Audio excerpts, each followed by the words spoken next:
Boa noite, meus amigos. Estamos aqui nesse segundo encontro desse curso de capacitação de multiplicadores, que está sendo ministrado pelo mestre Antônio, com muita competência e despertando interesse em todos nós pela continuidade desses ensinamentos que ele vem trazendo. Já tem quem me pediu, viu, mestre Antônio, que o senhor faça encontro toda segunda-feira. Então, deixe reservado toda segunda-feira aí para o nosso grupo aqui. Eu sei que é pedir muito, né? Mas isso dá uma ideia do interesse que esse curso está despertando em todos nós. Tá? Deixa eu ativar minha câmera e reforço o pedido para as pessoas desligarem câmeras e microfones, por favor. Tá? E como eu falei, né, no nosso encontro anterior, o mestre Antônio, ele tem uma experiência de quase 20 anos no programa Viva Bem. Tá lá, boa noite. Alô? Alô? Alô? Por favor, desligar os microfones aí, tá?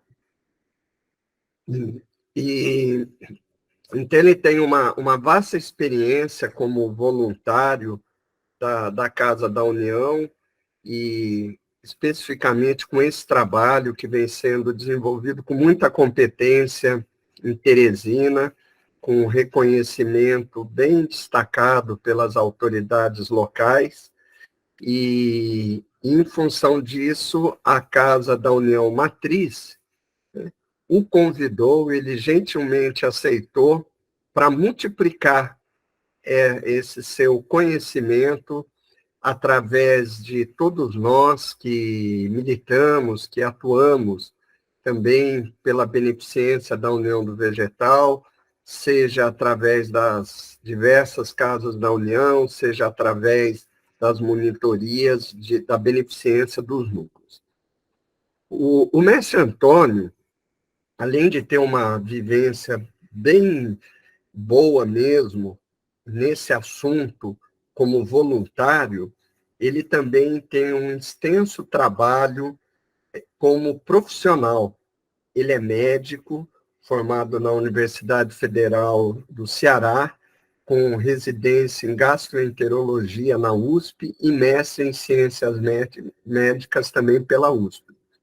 Ele é professor de medicina na Universidade Estadual do Piauí e é presidente honorário da Associação Beneficente Casa da União Viva Bem, que é essa Casa da União presente em Teresina. Ele também é médico da Unimed Teresina e, se tudo isso fosse pouco, ele ainda é bacharel em ciências econômicas. É uma pessoa altamente qualificada no assunto desse nosso interesse e agradecendo mais uma vez, mestre, pela sua generosidade, eu passo a palavra ao senhor, então. Me desculpe, só um complemento. Lembrando que nós somos em diversas pessoas, no momento nós estamos com mais de 80, mas a gente sabe que outras pessoas entrarão. Então, as perguntas, elas devem ser formuladas por escrito, no nosso chat, tá bom? Porque se a gente for atender verbalmente, fica difícil de administrar, tá? Então, uma boa palestra para todos nós. A palavra está com o senhor, mestre Antônio.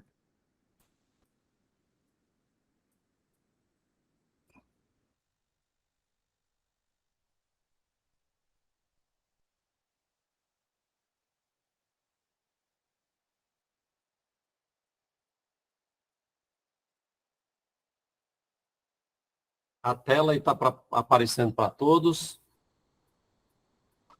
Tá sim. Tá sim, tá sim. Beleza. Então, boa noite a todos. E, inicialmente, eu quero aqui cumprimentar o mestre Mar pela carinhosa palavra aí dele, né, agora, e dedicação, porque ele é a pessoa que está, assim, movimentando fazendo acontecer essa formação de agentes multiplicadores. A conselheira Zélia também, pela boa organização que ela está fazendo aí dessas palestras e a organização do grupo. E eu quero dizer para todos, assim, que para mim é uma alegria, né, de estar com tantos participantes nessa palestra, e dizer também que, embora esse trabalho os senhores tenham percebido assim que eu tenho aparecido um pouco mais, né, nesse trabalho, mas esse trabalho ele é um trabalho de todos nós aqui da Associação Beneficente Casa da União Viva Bem. Eu apenas às vezes apareço um pouco mais porque essas aulas, algumas delas eu ministro também, mas assim, tem muitos desses cursos que já tem pessoas aqui capacitadas para ministrar também, e é um trabalho assim de muitas frentes, de muitas pessoas, muitas mãos, né? Todos os voluntários aqui da Casa da União Viva Bem têm assim uma importância e são fundamentais para que esse trabalho chegasse onde chegou.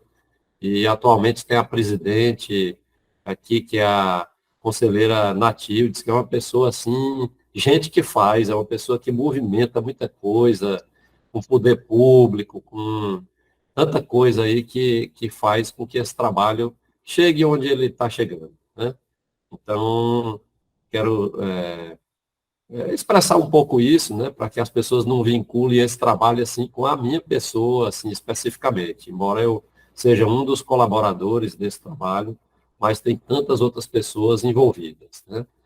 E hoje a gente vai falar, é a segunda momento, né, desse curso, e nós vamos, na primeira aula, nós falamos um pouco, assim, contextualizamos um pouco, principalmente a respeito dos problemas relacionados ao álcool no mundo, né, assim, como grande causa, né, de fenômenos sociais complexos, né, de tantos fenômenos sociais, né, com impacto socioeconômico, para que a gente possa, assim, entender a magnitude disso, né, e ter, assim, mais segurança quando a gente for falar a respeito desse assunto e do impacto realmente do uso do álcool, principalmente, né, que a gente foca muito no álcool, porque a sociedade, em relação às drogas ilícitas, ela já tem até uma certa, digamos assim, a sociedade como um todo já tem até uma certa, digamos assim, convicção do que representa o impacto das drogas ilícitas. Mas em relação ao álcool ainda está muito distante, porque como é uma droga lícita, e de longe é a que causa maior impacto na sociedade, então as pessoas ainda, no geral, ainda não têm, assim, na sociedade mundial, né, e brasileira, que ainda não tem, assim, uma dimensão da realidade disso. Então, hoje, a gente vai falar um pouco, assim, dos fatores que interferem no consumo de uma droga, certo? A gente fala essa palavra culpa, eu coloquei aí, mas, na verdade, assim,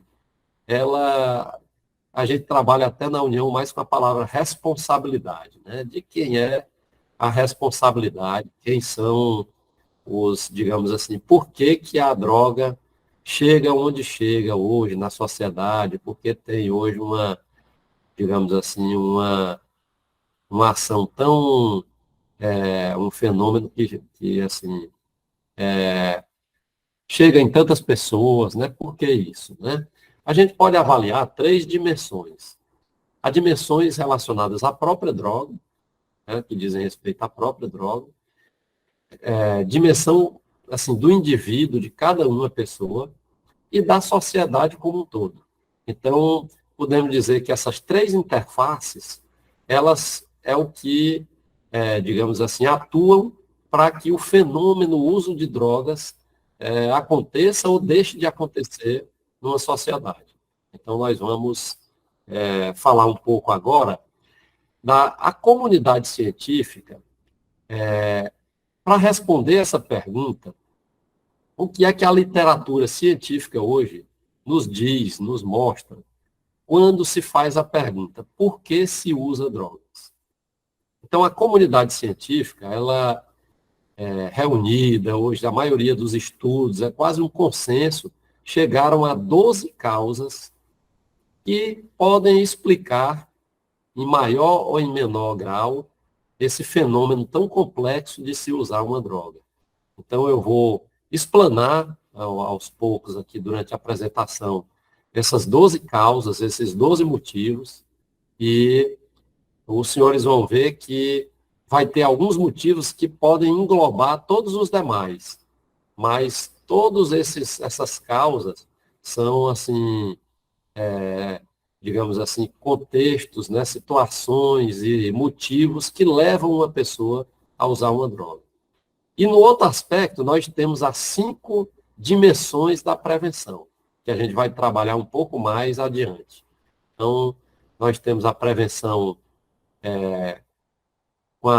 do ponto de vista assim, na família, que é assim, fundamental, na escola, na religião, o Estado e a formação e a prevenção a nível complementar, que são exatamente os formadores de multiplicação, que são qualquer pessoa da sociedade que pode ser um instrumento, digamos assim, um veículo para que esse conhecimento chegue, para que, inclusive, se possa também, pelo exemplo, dar a contribuição para esse mundo melhor, né? Um mundo sem drogas, ou pelo menos com drogas dentro de um controle social. Então, nós vamos explanar cada um desses 12 motivos de uma maneira breve, e aí, ao final, a gente vai ter um momento também para que os senhores também quiserem esclarecer mais alguma coisa, possam perguntar, e aquilo também que eu estiver podendo responder e falar, eu traga também alguma palavra relacionada a isso. Então, a primeira causa é a curiosidade. Essa palavra é uma palavra que a gente até, assim, na União do Vegetal, a gente fala um tanto a respeito disso, né? De se combater a curiosidade, porque a curiosidade é uma das causas que leva a pessoa a conhecer as drogas, né?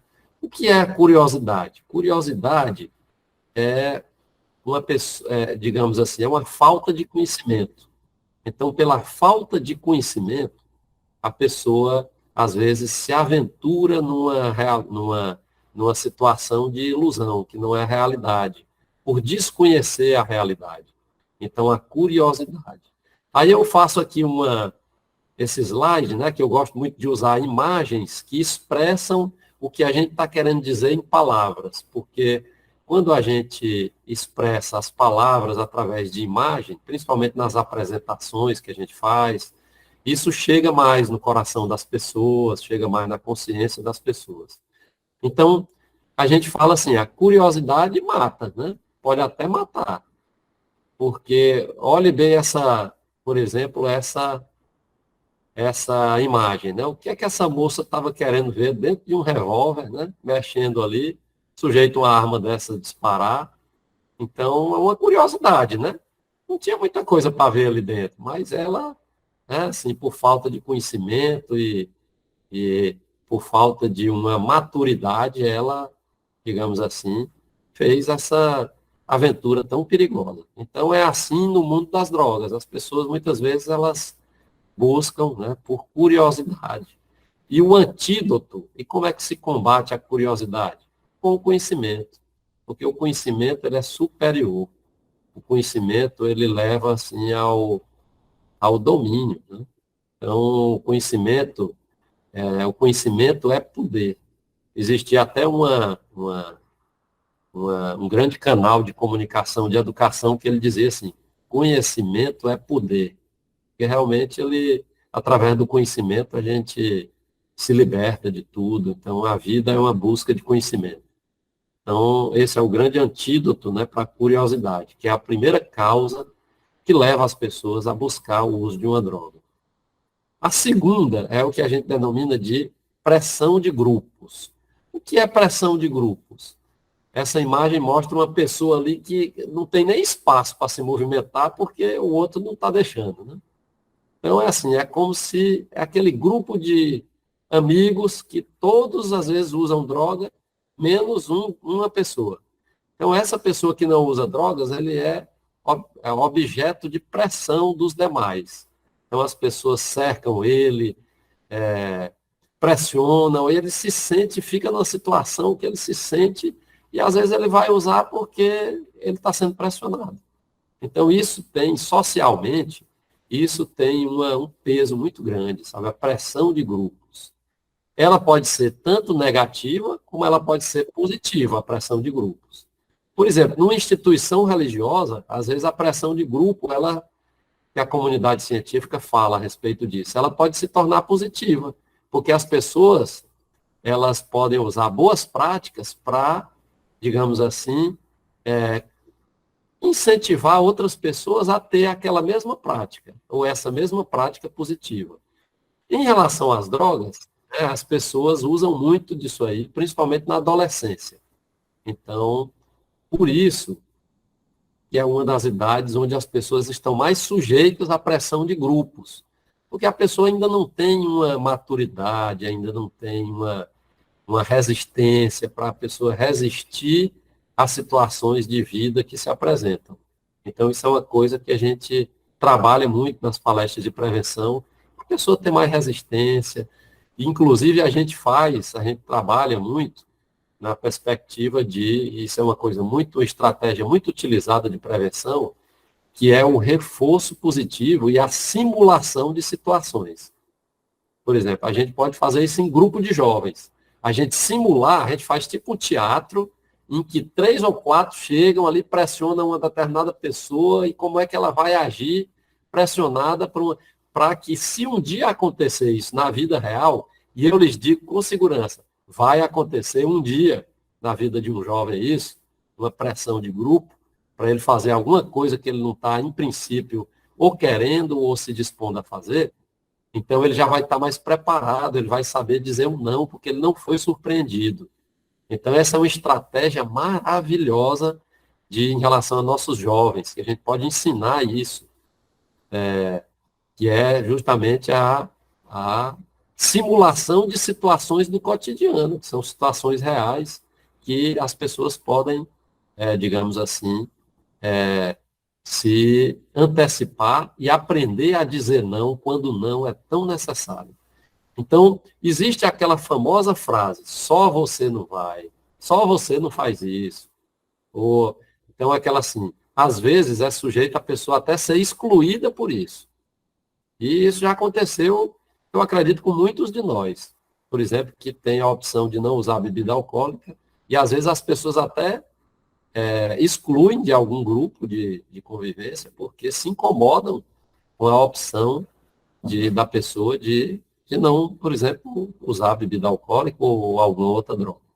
Então, essa pressão de grupos a gente pode combater através dessas estratégias que eu falei, que são estratégias assim, bem consolidadas, né, no âmbito da psicologia, da literatura científica. E que, na prática, a gente vê isso, quanto isso é importante. Outra coisa interessante, que se fala muito, né, como uma causa de buscar drogas, é a fuga de si mesmo. Só que a fuga de si mesmo, ela não é possível. Porque eu me lembrei até de uma música do Juraildes da Cruz, que ela diz assim, eu pensei em correr de mim, mas para onde eu ia eu estava. Quanto mais eu corria, mais para perto eu ficava. Então é impossível fugir de si mesmo. Porque a vida, ela não é fácil, né? A gente às vezes não está aqui de férias, então a vida é um desafio. Viver tem, assim, também seus desafios, sofrimentos, e a psicologia cognitiva comportamental, ela nos fala que existem 4 sentimentos básicos, com os quais todo ser humano, de alguma forma, tem, em menor ou em maior grau, algum desses sentimentos, que é raiva, medo, tristeza e alegria. Então, você vê que são 3 negativos e 1 positivo. Raiva, medo, tristeza e alegria. Mas esses que são negativos, eles também podem até ser positivos, porque em algum momento, por exemplo, o medo, ele pode ser uma coisa positiva para a gente se defender das situações de vida, por exemplo. A gente ter medo de andar na rua de madrugada sozinho é uma coisa que é boa para a gente, porque a gente não vai se submeter à condição de risco. Então, o medo também tem uma serventia. Agora, quando o medo se torna exagerado, aí passa a ser um pânico, passa a ser um problema, né, psicológico. Então, a gente aprende a lidar com esses sentimentos. E é isso que a psicologia cognitivo-comportamental, por exemplo, nos ensina. E a gente também pode trabalhar isso na prevenção do uso de drogas. Então, muitas vezes, a pessoa quer fugir de si por motivo de tristeza profunda, depressão, e existem tratamentos para isso, a gente sabe que existe, a gente identificar situações em que as pessoas buscam no uso de uma droga, é algo assim que, para fugir da realidade, é o que a gente denomina de escapismo, a ciência fala de escapismo, que é a fuga da realidade. Mas a realidade, a gente não pode fugir da realidade, porque fugir de si mesmo é impossível, né? Então, porque nós sempre estaremos consigo mesmo. Então, outro aspecto, que é uma das causas de uso de drogas, é desafiar a autoridade. Então, isso é muito comum na adolescência, isso é comum também em algumas situações de vida, que é como se fosse assim, a pessoa quer testar os seus próprios limites, até onde ela pode ir.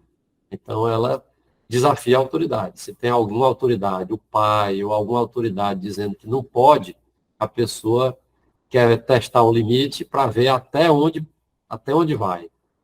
Então, isso acontece com o pai, é mais comum com a mãe, numa família, mas acontece também com as autoridades constituídas do país, né? Porque as drogas ilícitas, por exemplo, a pessoa usa uma droga ilícita, ela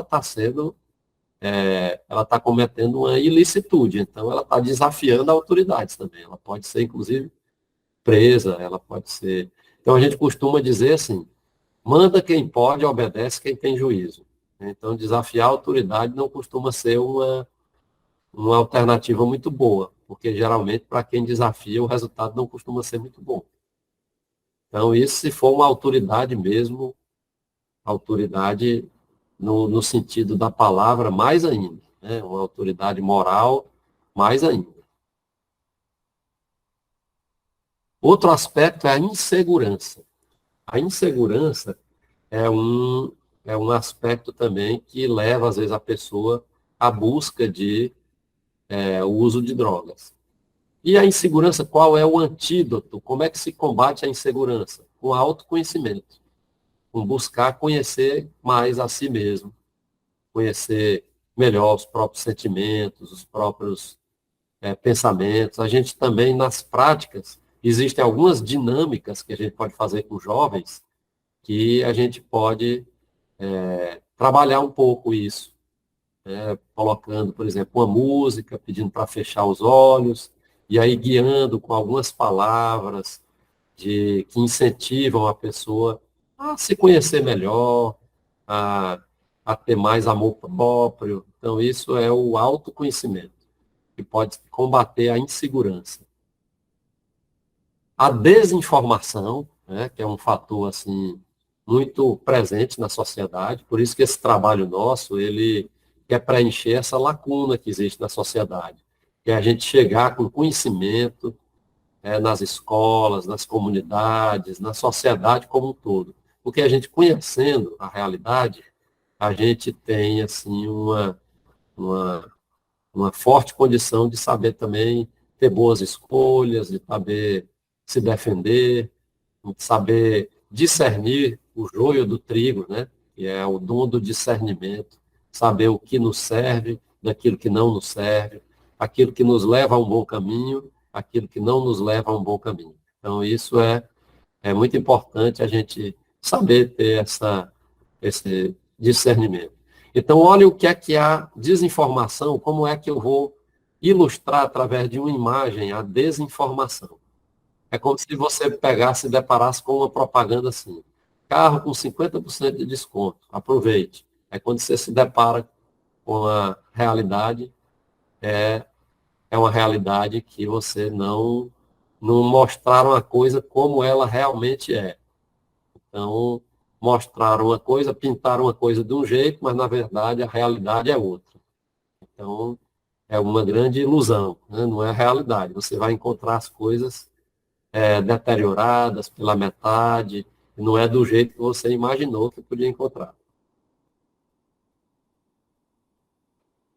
Outro aspecto são os problemas emocionais. Os problemas emocionais entram num grande capítulo aqui, que são as comorbidades psiquiátricas, né? A depressão e outras comorbidades psiquiátricas.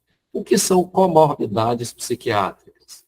São todas aquelas doenças psiquiátricas, ansiedade, depressão, pânico, distúrbio bipolar, esquizofrenia, psicose. Então, para vocês terem uma ideia, todas as comorbidades psiquiátricas, o uso de drogas, eles estão relacionados com todas as comorbidades psiquiátricas.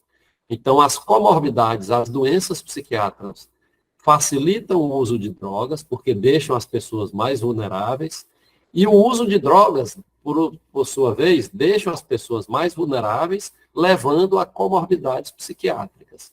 Então, pessoas que já têm predisposição a doenças psiquiátricas, elas, quando usam bebida alcoólica e outras drogas, elas desencadeiam aquelas doenças psiquiátricas que elas já têm uma predisposição. Então, isso é muito comum com as drogas. É o que a gente denomina de círculo vicioso. As drogas levam a problemas psiquiátricos, que levam às drogas, que levam a problemas psiquiátricos.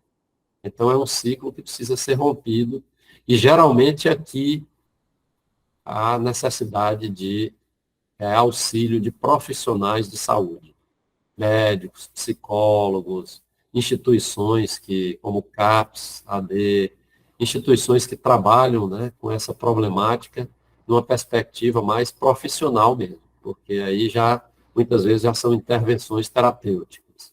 Então, a gente, pode, inclusive, assim, identificar situações assim e recomendar que as pessoas busquem um auxílio terapêutico, porque quanto mais precoce, melhor o resultado.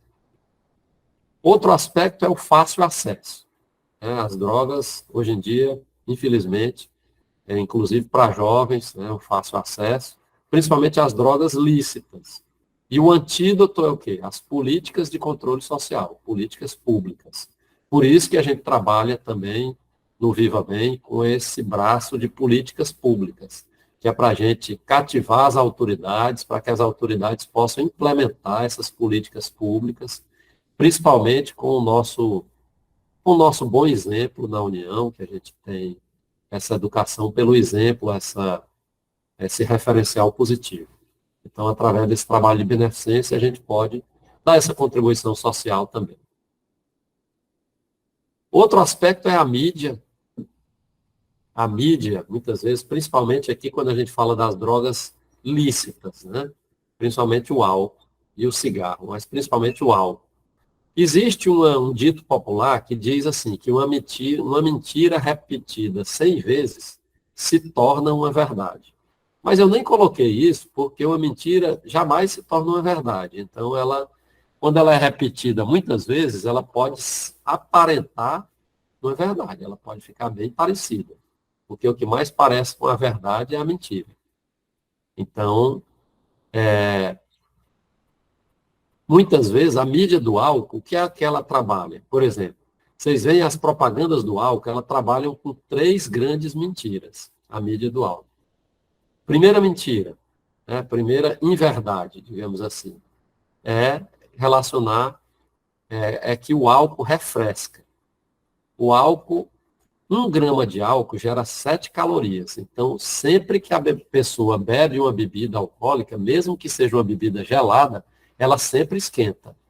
Então, às vezes, a propaganda é uma pessoa na praia, num dia de calor, como o Brasil é um país que a média das temperaturas geralmente é um país de clima tropical, é um país mais quente, geralmente as pessoas na praia, em dias de calor, usando uma cerveja gelada para refrescar, o que é uma grande mentira.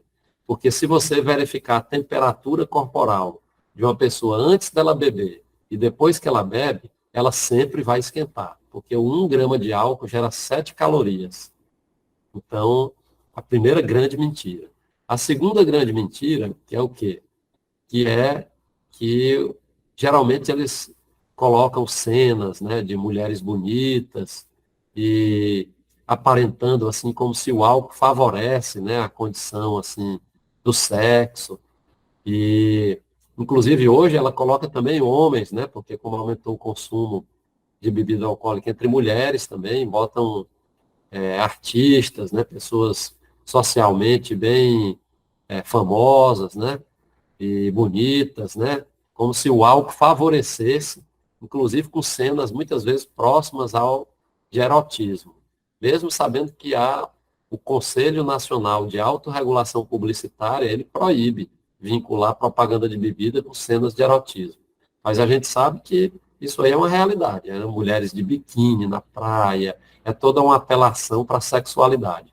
Mas a gente sabe que o álcool é uma grande causa de impotência sexual e o álcool, no primeiro momento, quando a pessoa bebe, ela pode até pensar mais em sexo, porque ela aumenta a dopamina, que é o neurotransmissor que está relacionado ao sexo. Só que o que é que acontece? Depois, na continuidade do uso, a pessoa tem uma deprivação da dopamina. Então, por isso que uma pessoa de ressaca, ela jamais vai pensar em sexo, porque ela não tem nem dopamina para pensar. Aí, Shakespeare, aquele poeta inglês, né, há mais de 200 anos, ele dizia assim, o álcool aumenta o desejo e diminui a performance, porque ele é uma causa importante de impotência sexual. Então, ele é uma causa de infertilidade, o álcool. Então, poucas pessoas sabem disso. Então, é outra mentira que a mídia propaga, né, para vender bebida alcoólica. E a terceira é relacionando o álcool com alegria, com festas e futebol. O futebol não tem como, porque assim, como é que ele vai favorecer o esporte? Um atleta que usa bebida alcoólica com frequência, ele compromete o rendimento no esporte. Então, o álcool não tem nada a ver com o esporte. Ele prejudica o desempenho e a performance esportiva. E como é que a gente pode relacionar o álcool com festa se nós estamos falando das maiores causas de adoecimento e morte no Brasil, causando tanto sofrimento para a sociedade? Como é que a mídia conseguiu? Hoje em dia não se assiste um jogo de futebol sem ter uma bebida alcoólica, para a maioria das pessoas na sociedade brasileira. Não se faz festa praticamente sem ter bebida alcoólica. Então, a mídia conseguiu, mentindo repetidas vezes, conseguiu vincular bebida alcoólica com alegria, com futebol. Então, as grandes festas, as boas festas, são as festas que não têm bebida alcoólica. Outro dia, eu participei de uma festa, de um casamento, num buffet, em que era uma pessoa da União e não teve bebida alcoólica na festa, e a dona do buffet, depois, ela procurou as pessoas, né, que casaram e falaram assim que nunca viram uma festa tão ordeira, que não teve briga, não teve confusão, né, as coisas assim, não teve abusos de nenhuma parte. Então foi uma festa assim, né, essas são as verdadeiras festas, né, essas são as verdadeiras alegrias. Todo mundo vai para casa bem, tranquilo, ninguém fica de ressaca. Então essas são as grandes festas. Então, por isso que a gente tem hoje o selo Viva Bem Sem Álcool, que é um selo para instituições públicas e privadas que fazem festas sem álcool e para instituições que não comercializam bebida alcoólica. É uma coisa simbólica, mas que um dia a sociedade pode difundir esse selo e nós podemos difundir essa ideia, que as boas festas são as festas que não têm droga, que não têm bebida alcoólica. E outra coisa que se trabalha muito socialmente, que se fala muito, é a inofensividade da maconha, o que é uma grande mentira. Porque a maconha é uma das drogas que mais causa comprometimento da memória, é uma droga devastadora para a memória e é uma droga que causa comprometimento da cognição, da capacidade de aprendizado. E hoje em dia, o tetrahidrocannabinol, que é a substância ativa da maconha, ela é concentrada. A maconha de hoje ela é muito mais concentrada do que a maconha de 30, 40 anos atrás. Causa muito mais dependência, muito mais problemas. Então, são mentiras que a gente precisa combater através do conhecimento. Outro aspecto é a invulnerabilidade. O que é a invulnerabilidade? É a pessoa se achar que as coisas só podem acontecer com os outros. Acham que nunca vai acontecer com a própria pessoa. Isso é uma coisa muito comum nos jovens. Os jovens acham que por ter uma idade que goza de saúde, de bem-estar, acha que nunca um dia vai adoecer, nunca um dia vai ter problemas. Então, isso é uma coisa muito comum nos jovens, a invulnerabilidade. Mas a gente sabe que super-homem, um homem biônico, é só mesmo nos filmes. Né? Na realidade, todos os seres humanos são vulneráveis a um dia adoecer, a um dia ter uma condição, né? E, com certeza, as drogas potencializam, né, as doenças e as fragilidades que um ser humano um dia pode se deparar na vida. Então, é a estamos trabalhando pela realidade. A família disfuncional. De todos os fatores que eu falei, que são os mais importantes de todos, são esses dois que eu vou falar agora. Que um é a família disfuncional. É aquela família desintegrada, que não existe respeito, não existe diálogo, não existe autoridade, não existe exemplo, principalmente dos pais, pai, mãe. Então, os filhos se desencaminham na vida.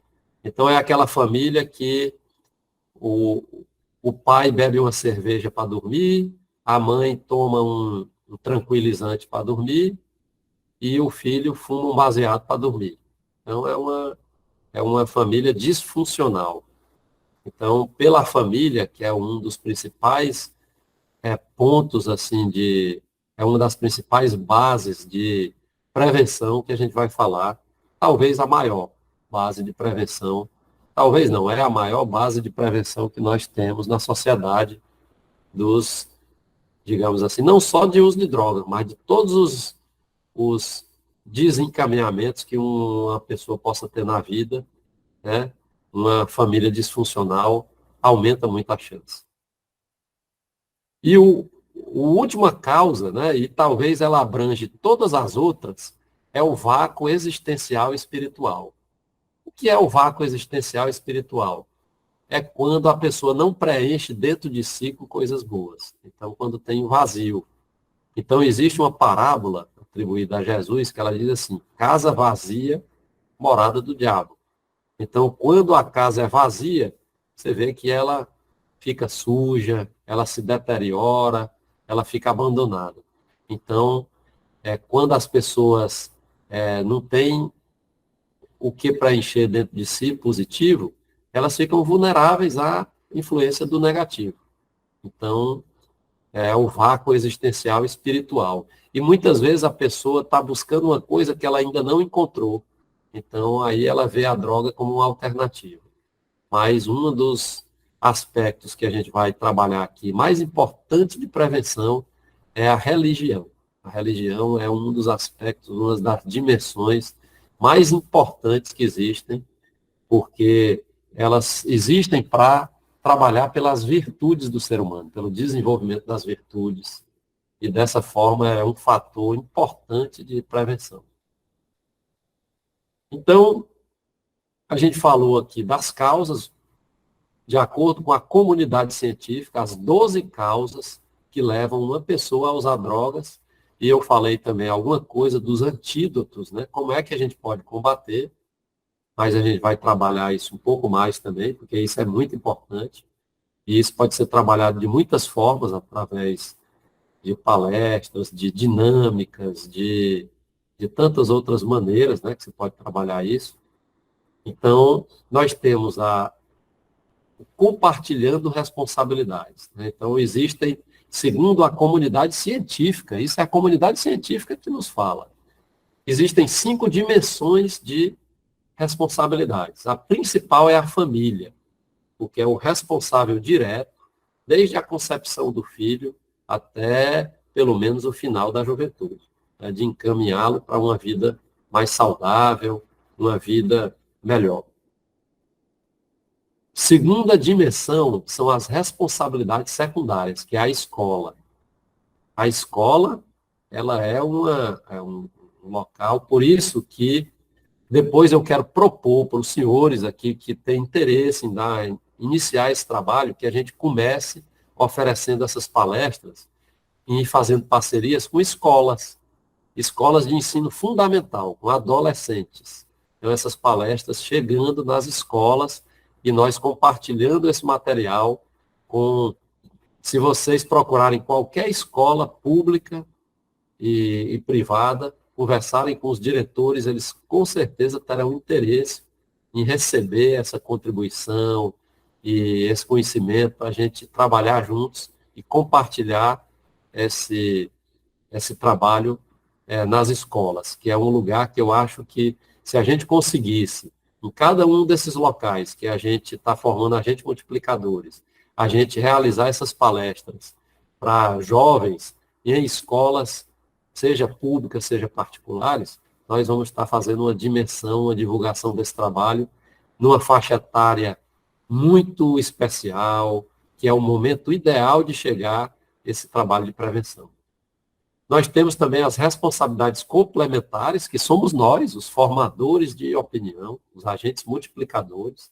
Então, isso é uma das maneiras mais belas de se difundir conhecimento.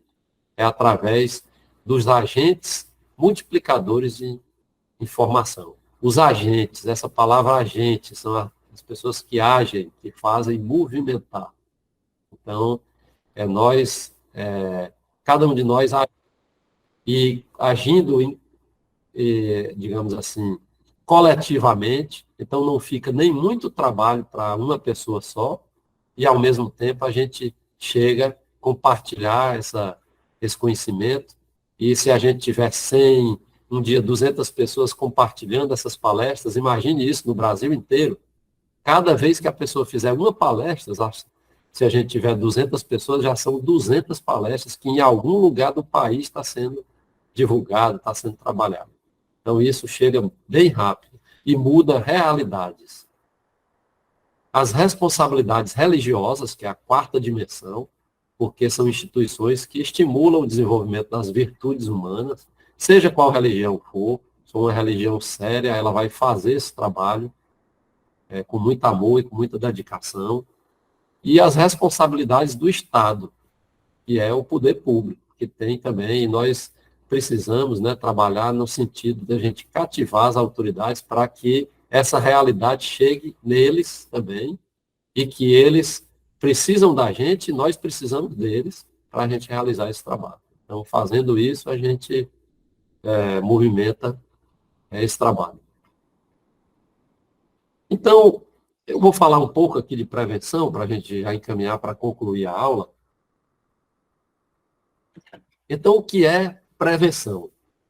Prevenção é a gente se dispor com antecipação, é a gente evitar algo indesejável. Geralmente, o algo indesejável é o mal, é a doença, é o sofrimento. Então, a prevenção é o melhor sistema que existe no mundo é o preventivo. Porque com a prevenção, a gente pode economizar recursos, a gente pode economizar sofrimento, economizar tantas coisas, né, prevenir tantas coisas desagradáveis. Então, digamos assim, na construção do conceito de prevenção, tem 3 palavras que elas são fundamentais. Se não tiver essas 3 palavras, não é prevenção. Que é o quê? É a gente usar o conhecimento para gerar uma atitude numa perspectiva de futuro. Então, o que é prevenção tem que envolver essas 3 coisas. Quando a gente está falando em prevenção, a gente está pensando numa perspectiva de futuro, que é o presente, que acontecerá amanhã, depois, e utilizar o conhecimento científico gerando uma atitude. Por exemplo, eu vou dar um exemplo para vocês. Se a gente utilizar o conhecimento para gerar uma atitude no presente, não é prevenção. O que é que a gente está fazendo? A gente está fazendo uma provisão, porque a gente está fazendo algo que é ali no presente. Se a gente utilizar o conhecimento para visualizar um resultado no futuro, mas isso não gerar uma atitude, a gente não está fazendo uma prevenção, a gente está fazendo uma previsão. Então, você vê que esse conceito ele é muito fino. Então, para ser prevenção, precisa necessariamente ter esses três aspectos, né? Que é o conhecimento, a geração de atitude e com a perspectiva de um resultado para o futuro. Então, isso é que é prevenção.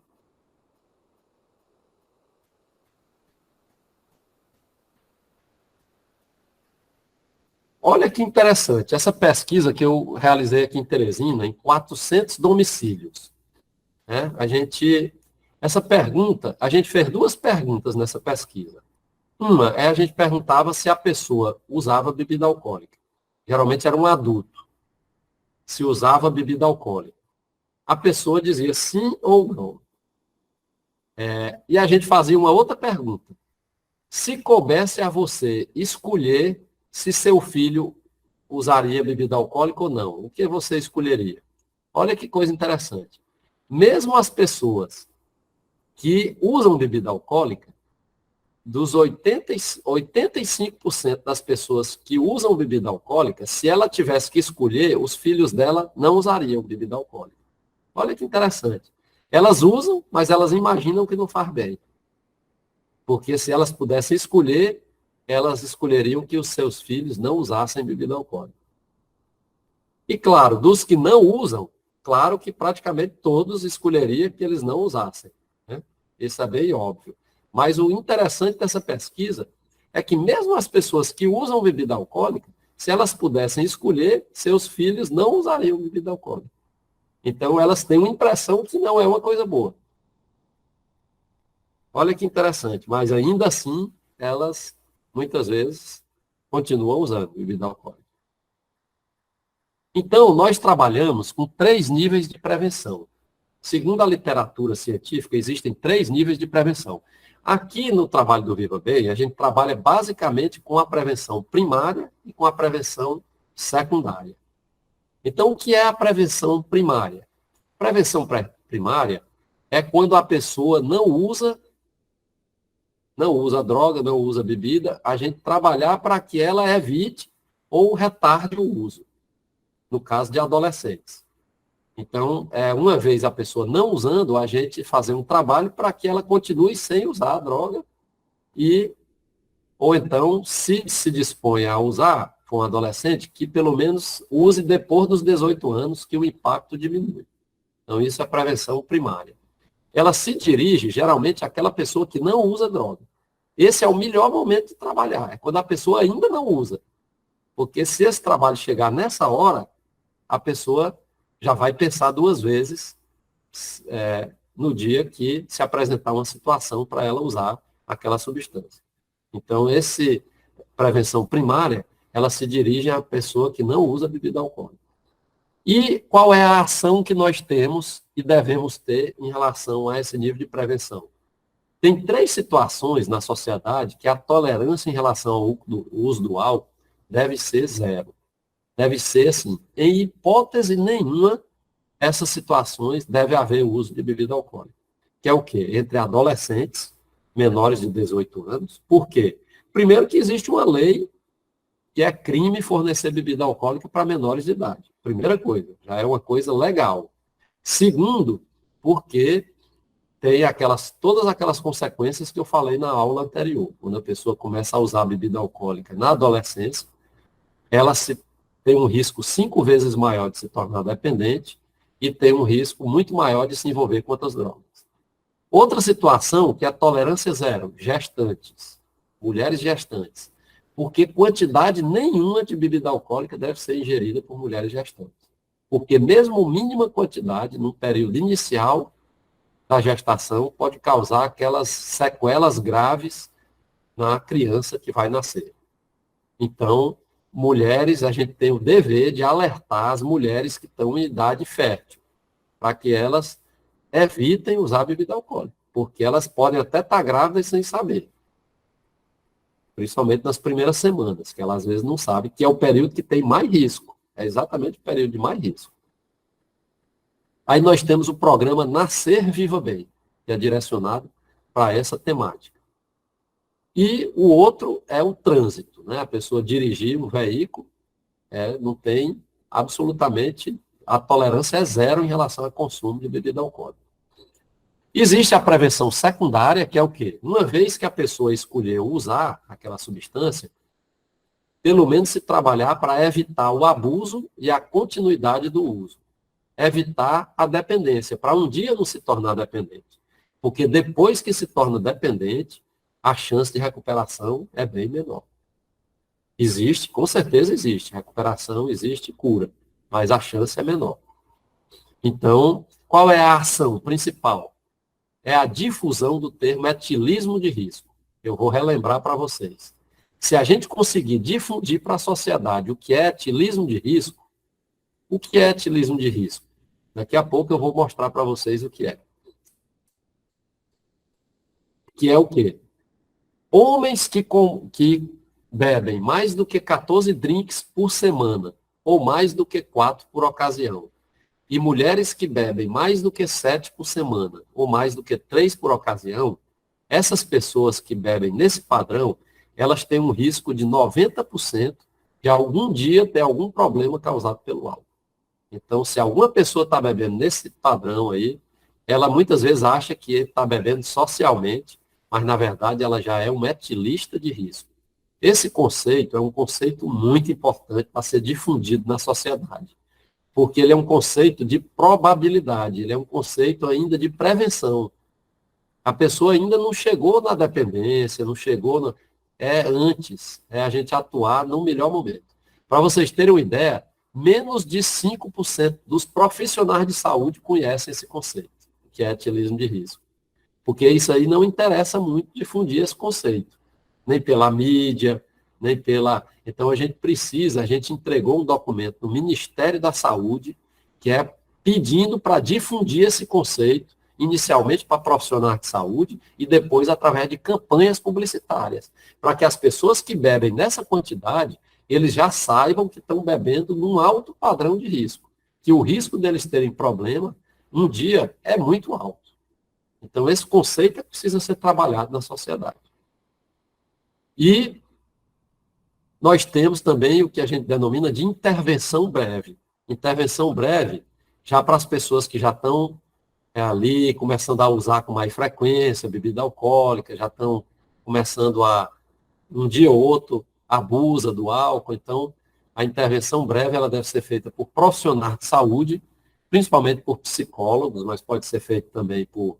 E a gente pode até treinar pessoas para... A intervenção breve é como sendo um conjunto de aconselhamento que a pessoa recebe para alertar ela que ela já está bebendo no padrão de risco. E isso é um alerta muito importante, que pode ser feito geralmente individual. E a prevenção terciária. A prevenção terciária é quando a pessoa bebe, já chegou numa condição de dependência, e não foi possível evitar a dependência, aí a gente trabalhar para evitar recaídas, para evitar sequelas, para reinserir a pessoa na sociedade, na família. Aí é um desafio muito maior. E aqui nós temos uma parceria com a AMAR, que realiza um trabalho belíssimo de prevenção terciária, que é a reabilitação, que é a reinserção social para a pessoa que já tem diagnóstico de dependência. Então, aí, a gente abrange todos os níveis de prevenção, tanto a prevenção primária e secundária, quanto a prevenção terciária. Então, o que é importante na prevenção? Eu vou falar algumas coisas bem breves aqui, muito eu já falei em outras palavras, mas, primeiro, corrigir o que já modificou é muito mais difícil do que a gente mudar o rumo do que está se alterando. Então, quanto mais a gente agir logo, melhor o resultado. Então, quanto mais cedo, melhor. Por isso que a minha proposta inicial para os senhores que querem desenvolver esse trabalho, né, nas suas respectivas regiões e associações beneficentes, é a gente começar nas escolas. Começar nas escolas, ensino fundamental, entre pessoas ali na faixa etária ali de 13 a 15 anos, é uma faixa etária muito boa para a gente trabalhar isso. 12 a 15 anos, início da adolescência. Pais e filhos, naturalmente, né, acompanhamento integral, conhecer os amigos dos filhos, aquele exemplo de família funcional, a educação pelo exemplo, combater medo, tristeza, insegurança, solidão e exclusão. Quando isso for detectado em um jovem, pode buscar auxílio que está no momento certo de buscar. Porque alguma coisa está indicando, e muitas vezes é o uso de drogas. Então, para que se restabeleça o equilíbrio e a alegria de viver. Simular situações do cotidiano, que é o que a gente trabalha com reforço positivo, a gente, através de peças teatrais, através de simular situações do cotidiano, que podem um dia se apresentar e certamente vão se apresentar na vida de um jovem. Frequentar instituições religiosas é uma prevenção maravilhosa. Envolvimento em trabalhos de beneficência. Isso aí, meus amigos, eu estou falando pelo aspecto científico. Essa é a ciência que fala. Pesquisas científicas que mostram isso. Essa questão aí relacionada a frequentar instituições religiosas, envolvimento com o trabalho de beneficência. Isso é uma prevenção de uso de drogas. Diálogo qualitativo, então, trabalhar com músicas, filmes, oração, esporte, histórias que fortaleçam valores. Então, tudo isso pode ser trabalhado também. Atividade física e esporte. Nós temos um projeto que foi submetido aí é um projeto muito interessante, que é através do esporte. Artes marciais para a comunidade, e é um projeto que envolve uma parceria aí com instituições públicas, governamentais, e que, inclusive, vem recursos públicos para que a gente possa, uma vez aprovado esse trabalho, a gente, com irmãos da União, que tem essa habilidade, poderem fazer esse trabalho, inclusive, recebendo, digamos assim, um salário por conta desse trabalho, né? Para realizar esse trabalho junto à comunidade. Atividade física e esporte. Pegar sol, vitamina D, é uma coisa que previne muita coisa, porque previne depressão, toda a energia vital que vem pela luz do sol. Então, a vitamina D é um grande hormônio. E hoje em dia tem estudos mostrando que muitos problemas que acontecem na adolescência é por falta de vitamina D. Depressão, ansiedade, uso de drogas. Então, porque as crianças e adolescentes hoje estão mais assim nas mídias sociais, nos celulares e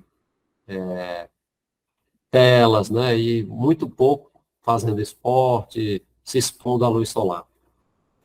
Festa sem álcool, que é uma temática importante de ser trabalhada e valorizada, e, claro, a educação pelo exemplo. Então, concluindo essa nossa aula com uma palavra atribuída a Jesus há 2000 anos, mais de 2000 anos, que ela diz assim, segundo o Evangelho de Lucas: velai sobre vós mesmos, para que vossos corações não se tornem pesados com a embriaguez, para que aquele dia não vos apanhe de improviso. Olha que coisa interessante. Há mais de 2000 anos, um alerta de Jesus para a humanidade, que ainda hoje é tão atual e tão pertinente para o mundo moderno. Talvez hoje mais ainda. Então, basicamente isso, meus amigos. Espero que eu possa ter contribuído com esse conteúdo e que a gente possa também ter um momento aí para que os senhores possam perguntar e a gente possa também estudar um pouco mais esse tema.